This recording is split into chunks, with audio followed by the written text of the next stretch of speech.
A warm welcome back to Griffin Indiana 22, episode 27, with me, MrSealyp.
We're still July 2, it's 12:08, just gone lunchtime, and I'm back. It seems like an absolute age since I was on the game and just playing. This last week has been mad with mod reviews, map tours, so much stuff has dropped. And as I said last Friday, I think it was, I was away that weekend, and then I said videos would be sporadic over the week because I was with MrSealyp in the process of clearing out her mum's house, and this weekend was going to be the busy one where we had to get all the furniture out and a whole load of stuff.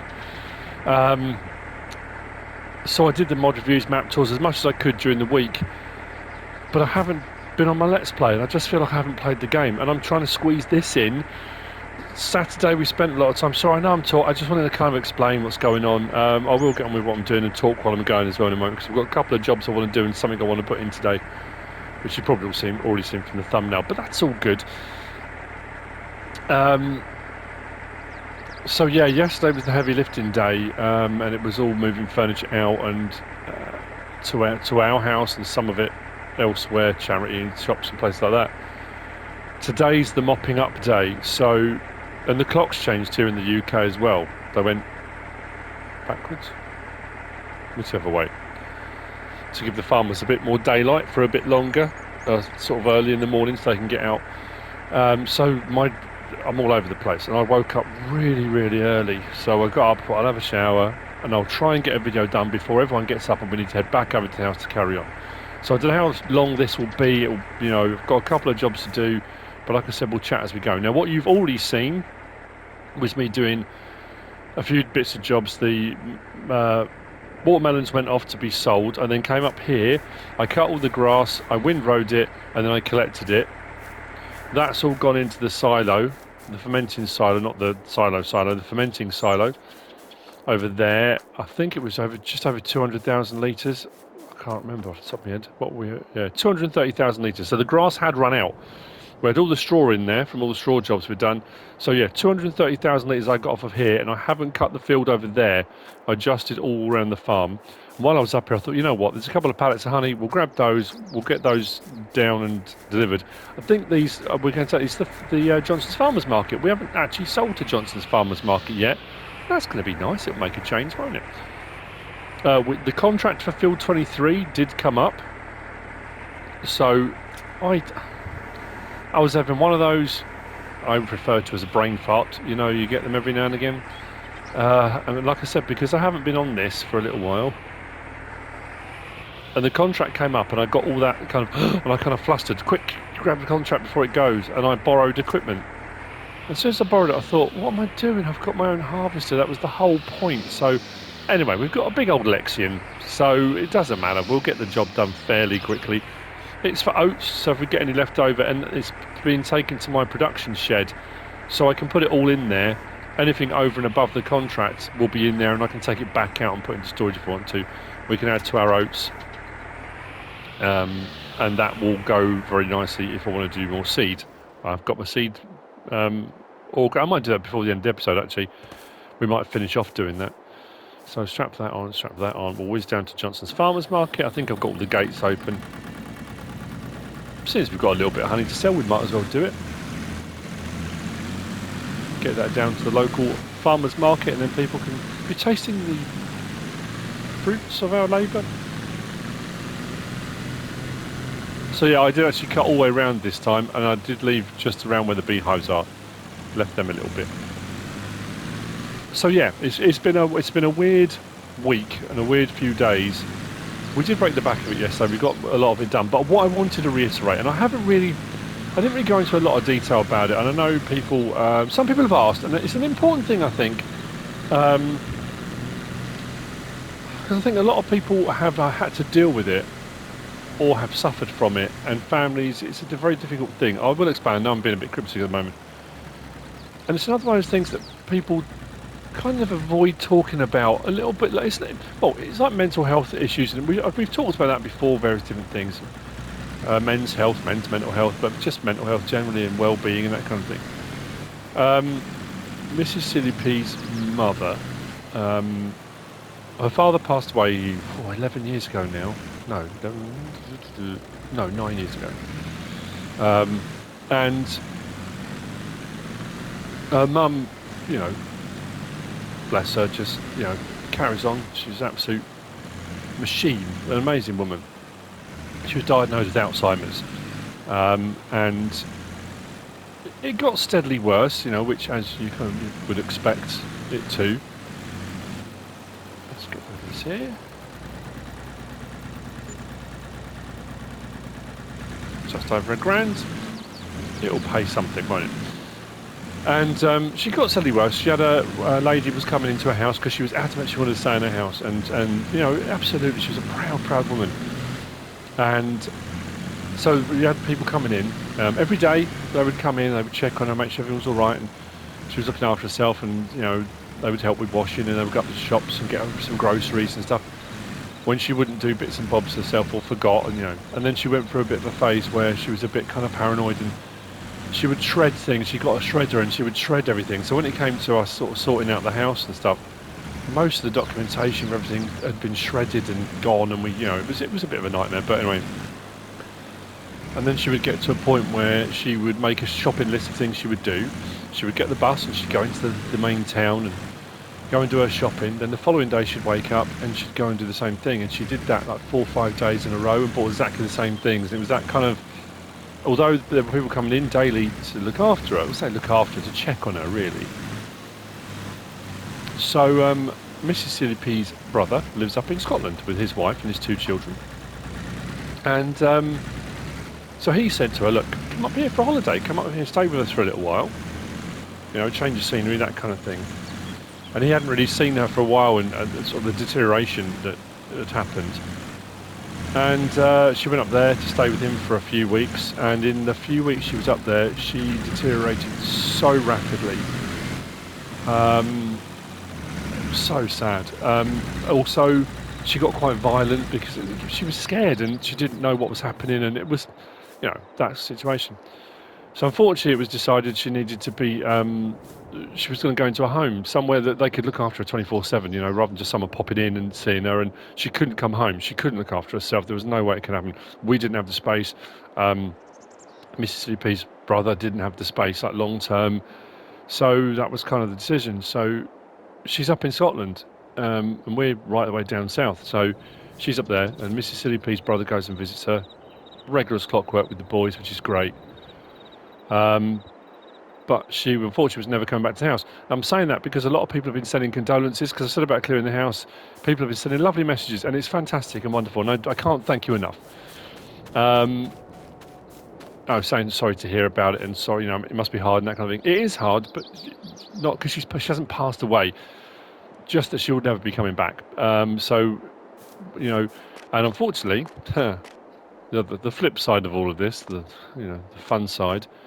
Since the dreaded lurgy did its thing, the pandemic, the prices for everything, as we know, for electricity, for energy, for fuel, whatever, everything's going up, has gone up. Timber, lumber, fertilizer, everything. The cost of her staying in the care home has doubled since then. So we had to sell her house to free up enough finances to pay for her care. You know, it's one of those things. So yeah, it's been weird. And for MrSealyp especially, it's the house she grew up in, you know. It's the house her dad left from when he went into the hospice before he passed, and, you know, it's difficult. So yeah, I'm just trying to do my best, you know, trying to get as much done as I can. And I can't thank everyone enough. People are so nice, and the messages and of support, and, you know, don't worry, we'll still be here when you get back, and that kind of thing. And to be fair, like I say, I've done Let's Plays, mod reviews. I did some construction simulator last weekend and Monday, I think it was. I didn't do anything Friday, because Friday I had to clear out our house, because a load of her furniture, she had brand new sofas and stuff, recliners and all that lovely stuff. So I had to clear out our sofas.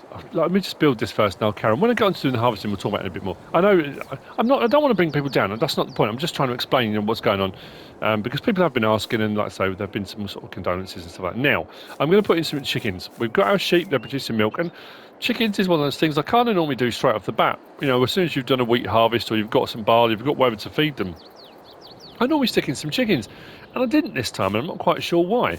So I'm going to put them in this gap here. I've got some options, and now normally I do the whole kind of pop and up it comes, but I'm going to show you my options. I don't always. There are tons of options, don't get me wrong. There are loads and loads and loads of options available. These are ones I've got installed at the moment. So we've got the fenceless husbandries I've used a few times. They're a bit more expensive. I've got these, the chicken coop and chicken coop large I looked at. Now that's 800 chickens. I thought that's a really good idea. 39 grand, but for 800. And then we've got these ones. That one I've used quite a lot. The Bavarian Farm Pack one. That's only 9 grand for 360. And then these ones, I think these are Alien Gym, are the Animal Barn Pack? I'm trying to think now. 15 grand for 360. So I could do 2 of those for 30 grand, but that would get me about, what would that be, 720. I think I might go for one of these, you know. The chicken coop large for 39 grand. It seems like quite an outlay, but we'll make the money back.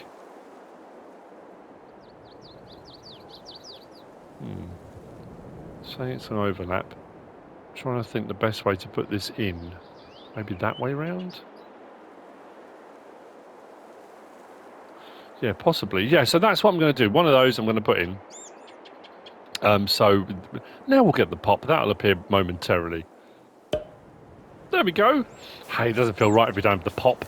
I'm probably going to cut some of this down. We'll trim some of this back. So our feed and dialogue box will be here. Can open those blinds up. Actually, I might do that. We'll go round and do that. And I think the egg pallet spawn the other side.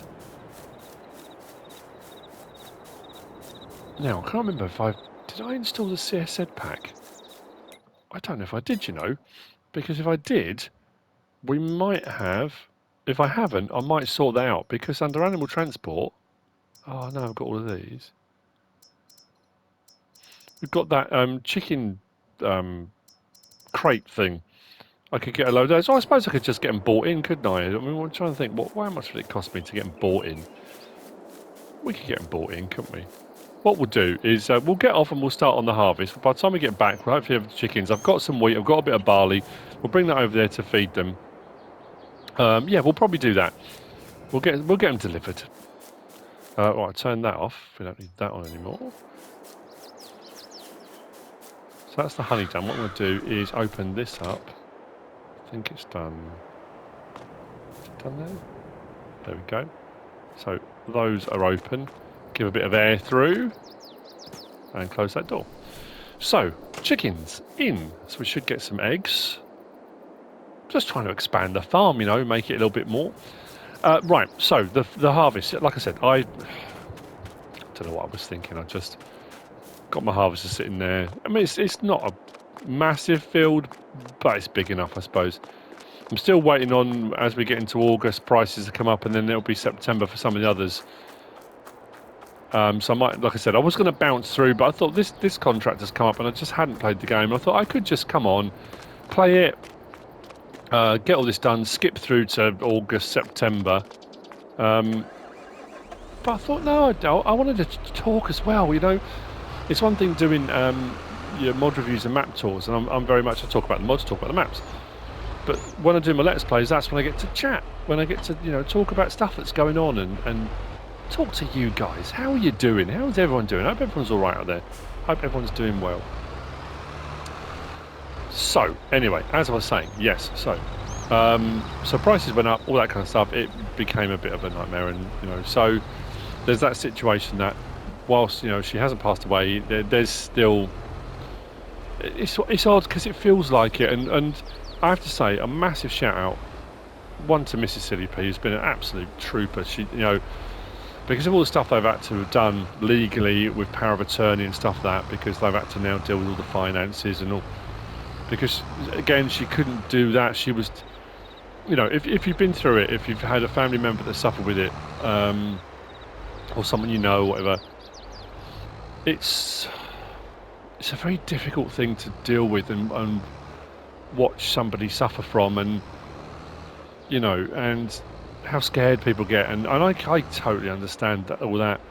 But she got to a point she was withdrawing loads of money out of her bank account because she was worried about it being taken, and, you know, but then there was also the situation where we had to have a load of work done on the house, and this is a kind of part of the symptom because of how she was, and she wouldn't always tell us stuff, and we'd go over and see her, and, you know, we'd chat, but then every now and again she would say, oh, I got such and such done, I got some work done, or I got this built, or I got that done, and we're like, oh, you know, you really should have told us, you know, you should have given us a ring, you should have let us help you sort it out, that kind of stuff.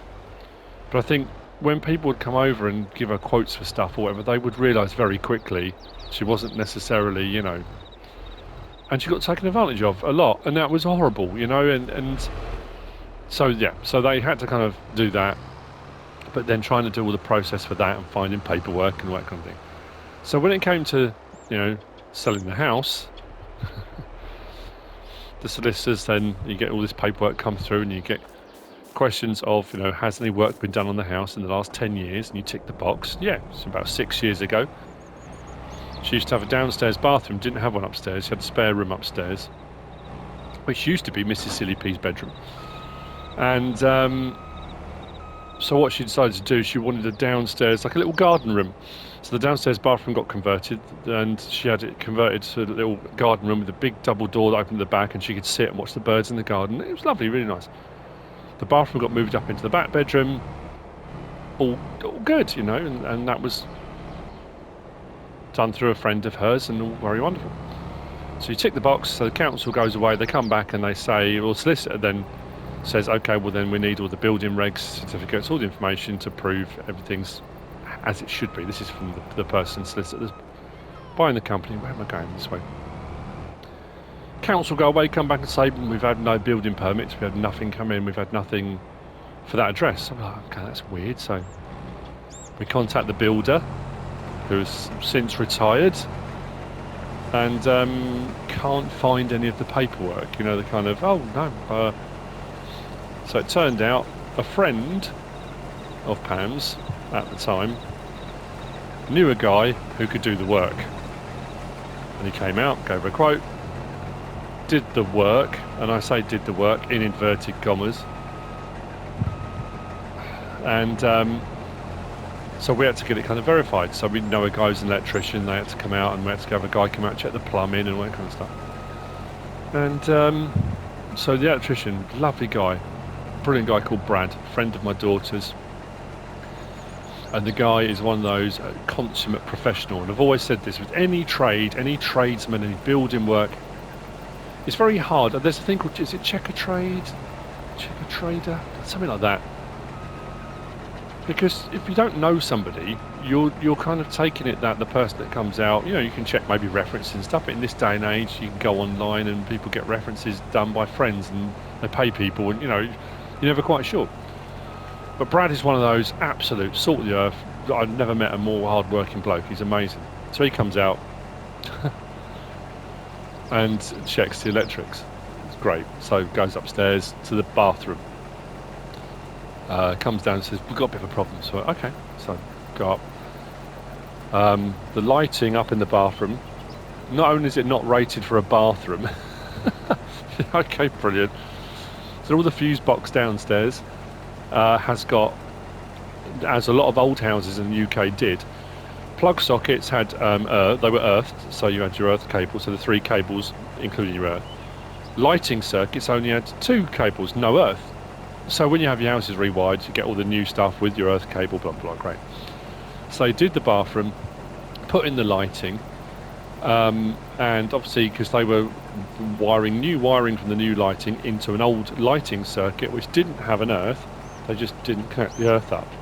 Didn't say to my mother-in-law, we have to wire down all the way back down to the fuse panel because there's no earth, we need to earth it. Nope, they just didn't wire up the earth. And also the lights weren't rated for a bathroom, so if they got damp or, you know. So that was the first thing. So he said what we've got to do is they'd have to do a thing called an RCD, a cut off, that's got to go in, we'll do that up in the loft, we'll run all the wiring from the bathroom into the RCD. The RCD can be run off on the plug socket mains, which has got an earth, all good. So if anything happens up there, we'll trip it out, good to go. Brilliant, we thought. Then he comes down and checks the day room downstairs, the little garden room. Because all they did there was took the bathroom out and put in new sockets. What could possibly go wrong there? Checks the sockets. It's all been run off one wire. Just one wire. Going from socket to socket to socket. Not wired back. And again, they hadn't earthed it. It was just... Oh no, they had... Anyway, there was a load of problems with it. And so I, in chatting to Brad, said to him, look, what I don't get is, right, what... I get people trying to save money. I said, in all honesty, how much time did it save them? And he said, well, you run 2 wires out, and he kind of explained. He said, probably saved themselves 15-20 minutes in the grand scheme of things. If they were building the thing, everything was exposed, they would wire it all in. They haven't saved themselves a lot of time, or even a lot of money. The extra bit of wire wouldn't have cost very much. It's just laziness, you know, just shoddy cowboy work, you know. So me being the kind of, you know, rainbows and bunny rabbits kind of guy, I said, I don't understand in this day. Why would somebody not want to be as good as they can be at their job? Why would somebody not want to do a proper job for someone? I can understand it if you cut corners to save yourself thousands and thousands and thousands. You quote someone on whatever the price is and do it way cheaper, make yourself a big old profit. if you've saved yourself very little time and very little profit, why bother? So Brad said to me, he has found in his experience, they've done a lot of jobs, electrical jobs for big companies, and he said, so we'll get called in, you might have like a tower block being done. So you might have 10 different electrical companies out there, electricians companies out there wiring up a block of flats. And he said, in his experience, and this is just his opinion, what he's experienced, I'm not saying this is for everyone, about 80% of the guys he's come into contact with are the most shoddy, cowboy, cut corners people he's ever come across. And he said it's terrifying. Because most people, when you get an electrician out, once it's all done, and the plug sockets are on the walls, and the skirting boards are on, and the plastering's done, you assume they've done the job.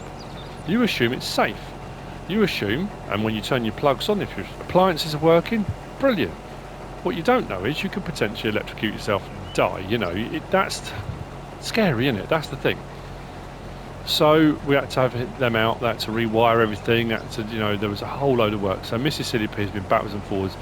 She's lucky that she gets to work from home 3 days a week at the moment, because after all the kind of pandemic stuff, a lot of companies are doing that.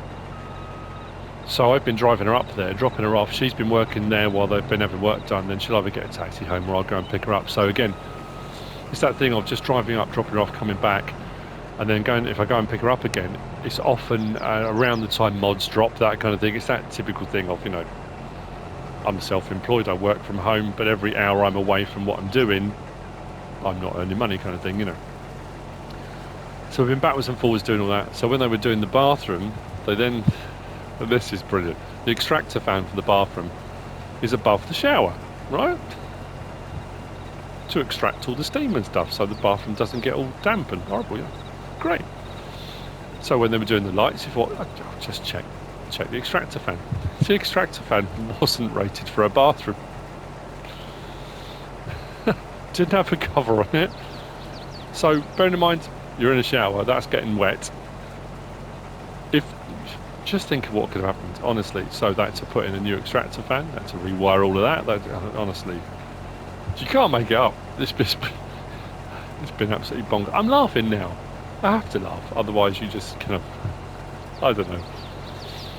So anyway, yeah, so yesterday we were doing all that, moving all the stuff, and I was going to say, I can't, MrSealyp, trooper, and she's been dealing with all this stuff and all the paperwork and all the people that have to be contacted and dealt with, and again, she's not the only person that's ever had to do it. I'm not saying, she's Wonder Woman, loads of people have had to do it and deal with it in different situations, but my kids, yesterday, all of them will all be available, we'll all help, don't worry. So we're all up there. I've got the van, the seats out, they've got their cars, they help with clearing, they filled their cars up. We've got a load of stuff for like clothing collections, and it's honestly so much stuff. And two of the boyfriends are working yesterday, but one of the boyfriends, cracking lad called Tom, helped me moving all the furniture, and I absolutely could not have done it without him. Absolute legend of it, brilliant. So and then so we move on to the debacle that is MrSealyp's life. I talked a while ago about all the kitchen and the putting in the new washing machine and the plumbing and the water leaks and that kind of stuff. Yeah, well, so I know I'm just kind of, this is just tales of woe. I just need to talk to someone. I just hope she'd listen, And so anyways, we got our sofas a while back, and since we bought our sofas, we had some UPVC double glazing done and a new UPVC front door done.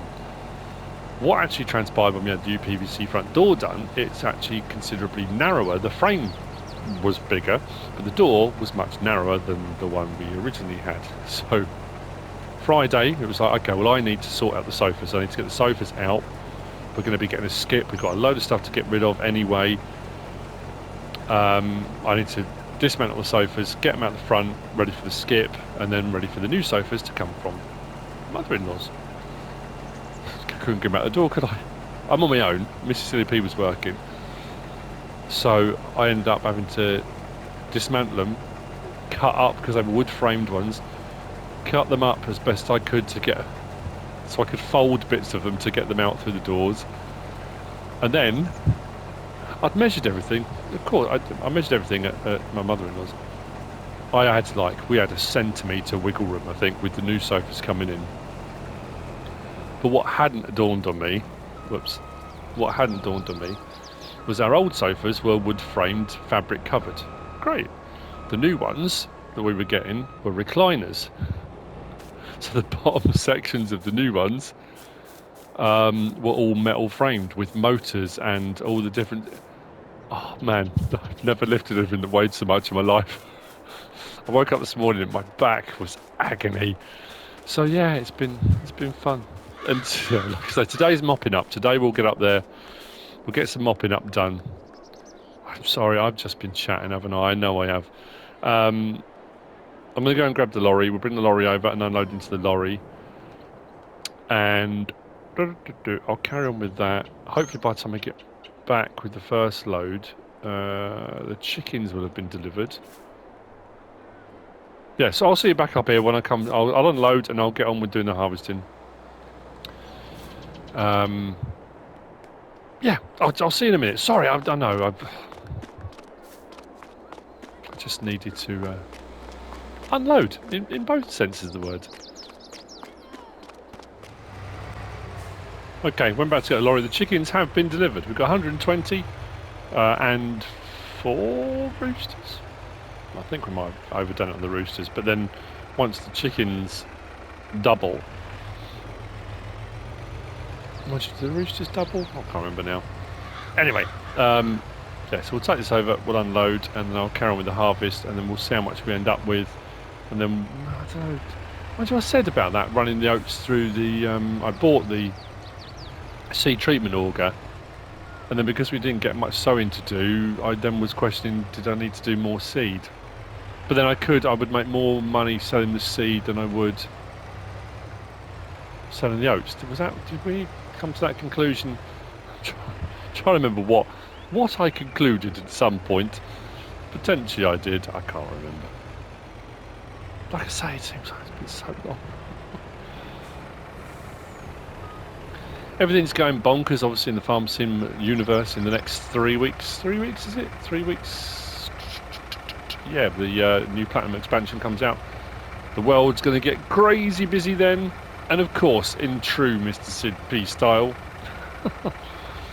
myself and MrSealyp are going to the Lake District on the 19th of November. We were originally going for 2 weeks. And then MrSealyp said, actually, I think we'll go for a week. 2 weeks is a bit much. We've got stuff we need to be doing and that kind of thing. I said to her, the new version, the Platinum expansion, comes out on the 15th. So we've got from 15th to 19th for me to make as many videos as I can. I am taking my PlayStation away with me this time, though.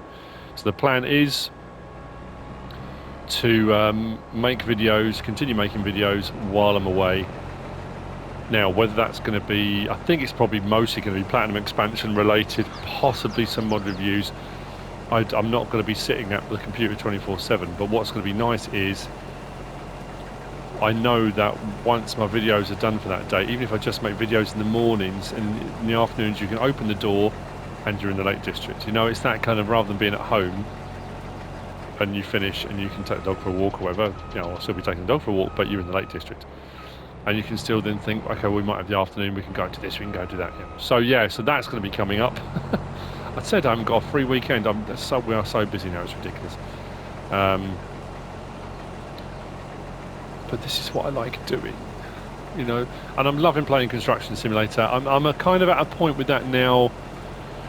I know people are still saying they love watching it. They're loving me doing the stuff on there. The views aren't and won't be what they are on my FS stuff, because more people watch my FS stuff than they do on the Construction Sim stuff.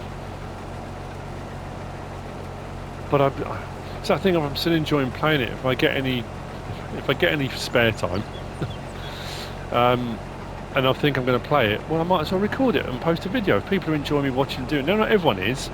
And the interesting thing with that, I suppose a little bit like Farm Sim, but not to the same degree. I found it a lot worse on Construction Simulator. And as I said right from the go, one is a game. Yes, there's the word simulator in it. And simulators are getting more realistic, I understand that, but a simulation is a facsimile of the real world. But it's still a game.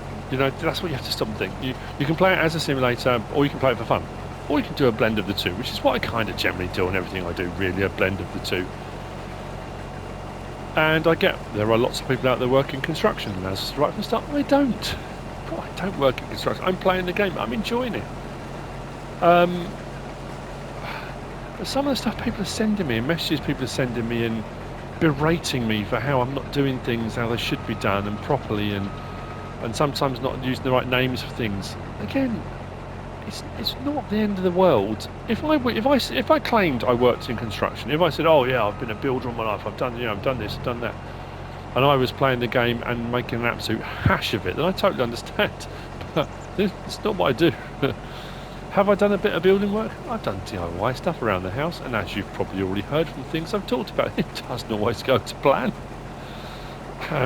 Really doesn't always go to plan. But that's just life, isn't it? That's just the way it is. So am I going to do more construction sim stuff? I might do. I want to. When I get the time to. You know, I wanted to carry on with this, but again, I'm not sure. Because of the hard mode thing, we're a year in, we're on episode 27, and whilst we have made great progress, we're not on this Let's Play going to get to a point where I've got millions and millions and I own all the fields on the map and we're raking in the money. That's not going to be happening. You know, if we've bounced around sometime, I mean, that being said, when we get to probably, I'm thinking it was something price-wise went up in August and something was September. September might have been the wood pellets, the acetic acid, and hops. What was it? So when and I have got a load. If I just carry on going forward at that angle, if we go in and check here, go up to our productions. If we look at our pellets at the moment, I've got 556,000 litres still processing, but wood chips in storage, 55,000 litres. So that's 55 pallets of pellets that I can take out of that storage when the price goes back up. So are we going to make a big chunk of money? We are. That's why I said about skipping ahead, but this contract came up, and obviously we've got more harvest contracts coming, because if I just stop there very quickly, if we go back up to here, you'll see that whilst these aren't my fields, we are going to have some harvest work to do like we did last year. These are going to be ready next, I think in August. What were they? What we got? Canola. And is that potatoes? Yeah, so we have some more stuff. Obviously then everything kind of cycles round again. We might get some more, who knows, we might get some more cultivating jobs and fertilising jobs. We haven't had that many, but we might get some more. So yeah, we could get a big chunk of money. What I probably will do then, if we get a big old chunk of money, if we sell the pellets and we make a huge amount of money, I'm going to buy a big field, or a bigger field. Say a big field, that's, you know,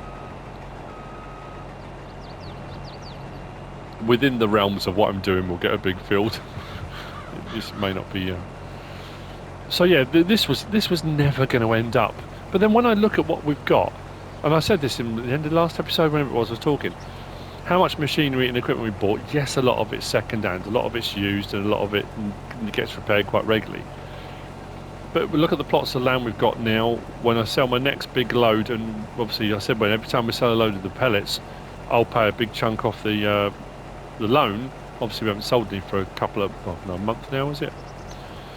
So yeah, we won't until we do the next big payment, and if we do the big payment, I'll probably do a bigger chunk obviously off the loan.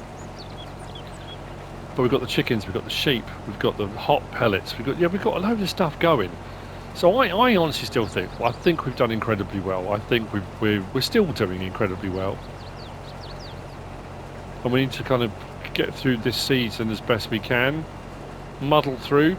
The question, and I said this again, was it last episode? Yeah, maybe.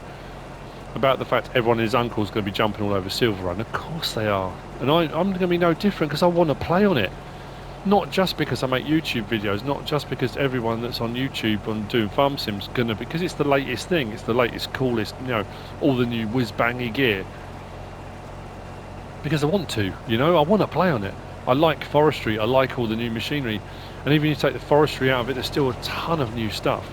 And I would think over the next couple of weeks, when they do the blog post with all the new, you know, you get a load of new information and screenshots. They haven't really gone into a lot of detail about the boat building. They haven't really gone into a lot of detail about the iron ore. You know, there's the iron ore mine, and I'm sure there's a smelting factory or something along those lines from the screenshots and the video we saw at FarmCon and some of the stuff that's been released. Unless I've missed a blog post somewhere, I don't think I have. So in the next couple of weeks, I reckon we're going to get some of that stuff. So there's going to be information regarding that. Now that in itself, yes, that's going to be specific to that map, because obviously, unless you retrospectively go back to other maps and add in iron ore around the map, which potentially some of these maps may get updates.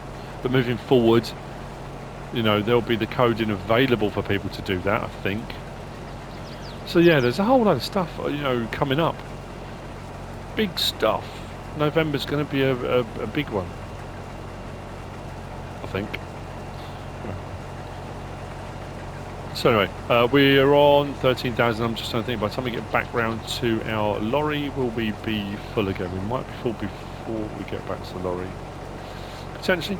I will see you when the lorry is full. We'll get it down to the production shed, our chemistry shed. What was the other thing I was talking about? Soil prices, wood pallets. Yeah, I can't remember what the other things were. But anyway, yeah, we've got a load of stuff. I've got wheat and barley to feed the chickens, so when we get back, we'll get that going. I'll get this unloaded and I'll feed the chickens. And trying to think, will that be where I will end this episode? Potentially, I'm just thinking there won't be any harvest contracts pop up. There might be a cultivating one might pop up on this potentially. I'll jump on that. Oh, I need to collect the straw. Yeah, I'll lease the header again. I'll get me trailer out and we'll bang around and we'll collect all the straw. I'll put a bit more of that, whatever straw I get off this, half it I'll put into storage again for either bedding or in Total Mix ration, and then the other half will go up to the silage, the fermenter. I haven't checked the biogas plant actually, I need to do that too. Well, how was the biogas plant looking? Where are we? Silage, slurry, manure, sugar beet cart. We've got a fair bit of methane, fair bit of digestate as well. That's all good.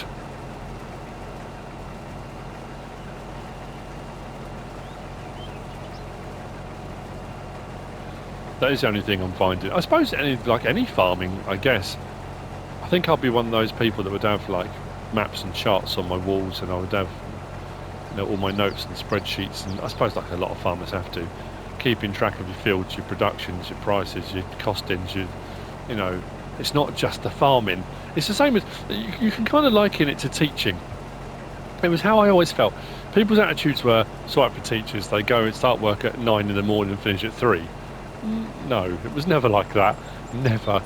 And then they're off all the time, half terms, you know, end of terms, summer holidays for 6 weeks. And the one thing I always said as well, yeah, well actually that's pretty much the same place. Should have been paying more attention. As when I was a TA and a HLTA, we would never pay for the summer holidays. Our wages were prorated across the rest of the year. So each month was dropped down a little bit, but you got paid right through the summer. So whilst you were off on the summer holidays, you didn't get you were paid during the summer holidays, but it was prorated over the rest of the year. So it was, yeah, it was a weird way of doing things, but at least you still got paid. It wasn't like 6 weeks you don't get any pay.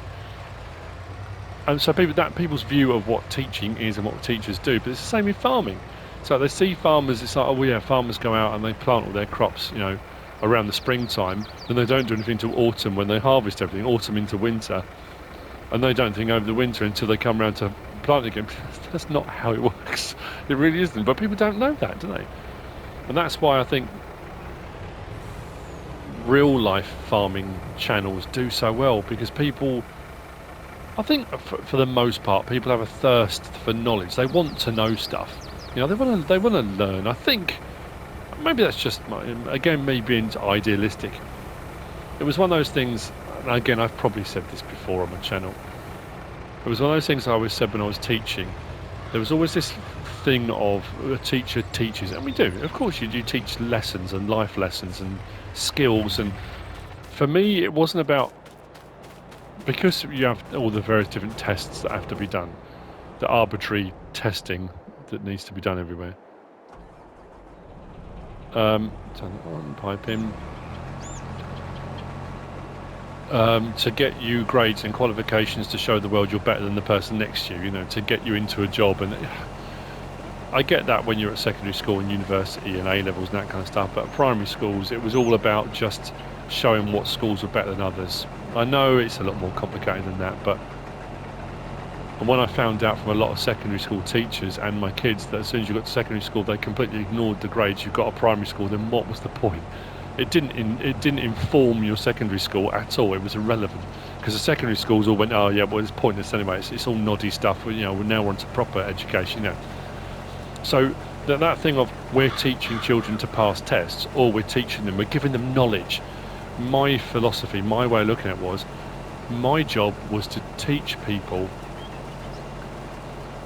or help them gain a thirst. And a thirst for knowledge, a thirst for learning. If you can instill that upon someone, an ability to learn, a thirst to want to learn, a thirst to want to find out more.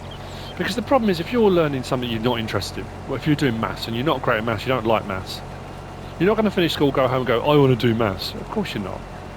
But if you can instill that in any subject, that when a child learns what they learn at school, and then goes home and says, I loved that lesson, I want to find out more about that. I want to spend my own time finding out about this, about that. I want to practice that, I want to do that. That's your job. You know, it's a massive part of it. Yes, there's a certain amount of giving people knowledge, but it's skills and social skills and abilities. You know, it's making people a more rounded person and more, not constructive member of society. You know what I mean? It's, you know, I know it probably sounds arrogant. I don't know. Anyway, I'm waffling again. I will see you when this is full. I've done it again. I will see you later. I'm sorry. I know I'm apologising. I'm going to stop now.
Right, first full load, cover off at our production shed. I'm not quite sure which one I've got. Oh, middle one.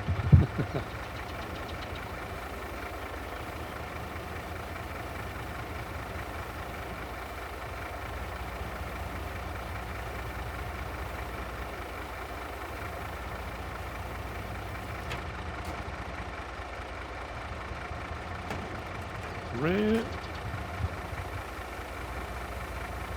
13% transport, is that all? How much? We've got the rest to go. I'm sure it will be fine.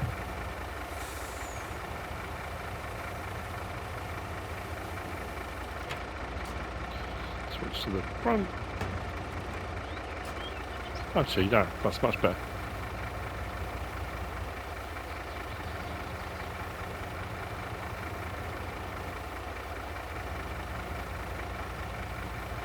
We could end up with a fair bit of oats left after this, actually.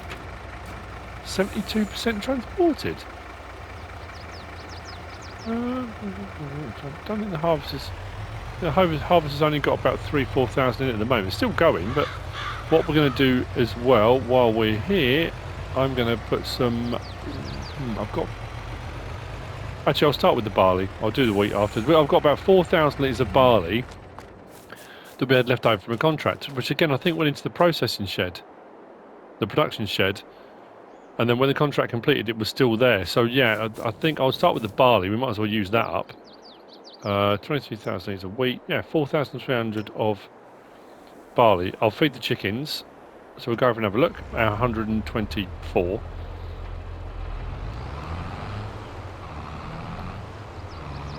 I left the trailer here, as you've already seen. I've already started collecting the straw, at least the forage pickup. If you haven't seen it before, if you're new to the channel, if you're new to what I'm doing, I was on the right one, wasn't I? What am I doing? Under belt systems, if you've got it installed, that one there, the forage pickup. Details of all the mods I'm using are in the description. Costs about £3 to lease, which will enable you to pick up, well, loads of stuff, but if you're doing a contract, it will allow you to pick up the straw off a field that you're doing a contract on.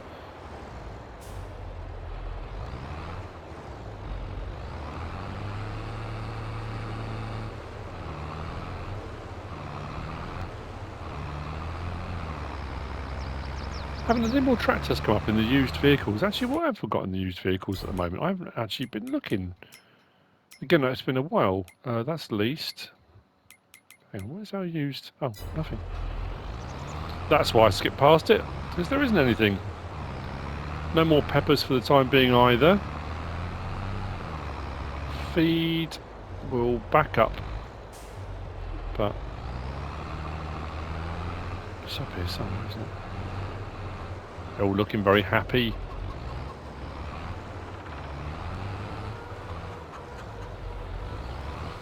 There we go. Put that in. How much are they likely to take? Let's have a look at... Oh, yeah, loads more. I'm going to need to put some wheat in as well. So, today's episode, chickens and chat. Chatty, not chatty chickens. The chickens haven't been chatty, I have.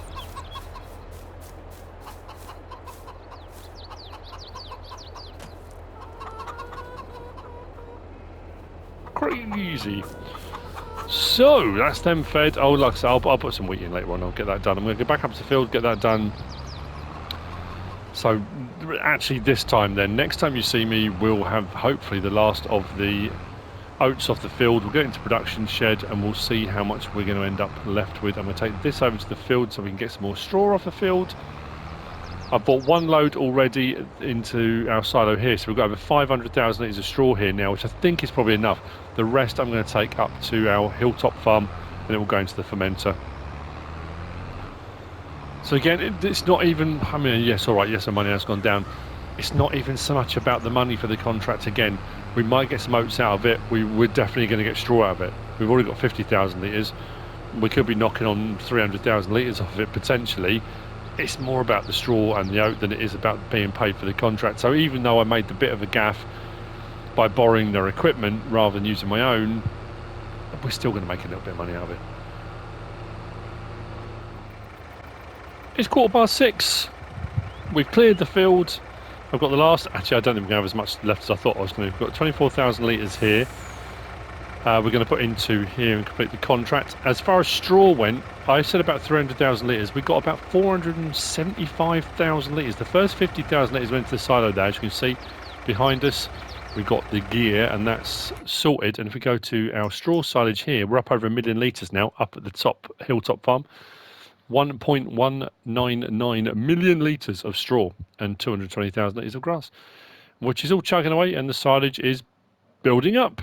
So whatever we decide to do with that, if we keep putting it into the biogas plant or we decide to take a full load and sell it, again, we don't make a lot of money selling the silage, but we can use it for other productions. That's fantastic. So what we'll do is we'll complete on this.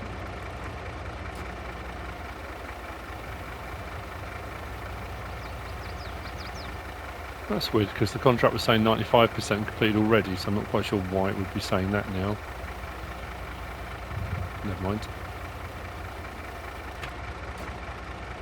Okay, this is way off. We're going to have nothing left. Okay, stop there. So what we should have, that's the contract completed. And if I'm right, would it be showing in here? It didn't last time, did it? We're just putting in oats. There you go. Look, oats, 1,674 litres. So the contract completed, and that extra bit went in. Because it's not a sell point, that's now mine. I can take that back out again. So it is in there. We just need to remove it. Will it let me take it back out? Not this, apparently. So contract complete on that. That's the one we want. 7,000. So yeah, the lease cost 2,165. That could have been my money had I not made the mistake, but it doesn't matter. Still an extra 7,000, nearly 8,000. Let's collect on that. Baling contracts left. I know I keep saying it. I'll probably see you in August. I don't think anything's going to come up for harvest tomorrow, but you never know. But that's where I'm going to leave the episode. I hope you enjoyed it. I hope you're still enjoying it. If you are, and if you have, please give us a like. If you don't subscribe yet, please do. If you want to leave a comment, feel free. And if you want to share this video, then please be my guest. Whatever you should choose to do. Thanks for listening.